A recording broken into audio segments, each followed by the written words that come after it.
সকালবেলা ছাদে উঠেছি ডক্টর রাওকে রিপোর্টিং করার জন্য। আমার হাতে যে গাছটা দেখতে পাচ্ছেন এটা বাগানবিলাস গাছের একটা ভ্যারাইটি। এই ভ্যারাইটিটার নাম হচ্ছে ডক্টর রাও।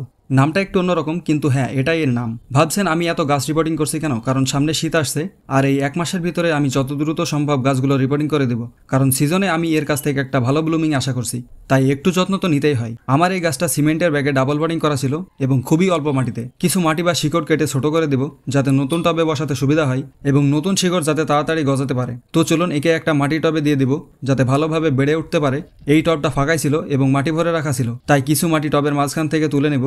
এই গাছটার মাপ করে মাটি বার করে নিলাম। তো চলুন এবার একে বসানো যাক। বসানোর সময় খেয়াল রাখবেন যাতে টবের রিম থেকে 2 ইঞ্চি ফাঁকা থাকে, এতে আপনার পানি দিতে সুবিধা হবে। এবং গাছ বসানোর পর মাটি হালকা করে চেপে দিবেন যাতে বাতাস আটকে না থাকে এবং পানি দেওয়ার পর যাতে ফাঁকা না হয়ে যায়। তো আমার বসানো কমপ্লিট। এবার মাটিটা সমান করে দেবো যাতে পানি সমানভাবে সব জায়গাতে যেতে পারে। এবার দিতে হবে পানি। অনেকে পানির সাথে অনেক কিছু মিশিয়ে দেয়, যেমন ইপসাম সল্ট, আরও অনেক কিছু আছে। আমার কাছে শুধু পানি আছে, তাই পানি দিয়ে দিলাম এবং এখন কয়েকদিন হালকা ছায়াযুক্ত জায়গায় রাখবো।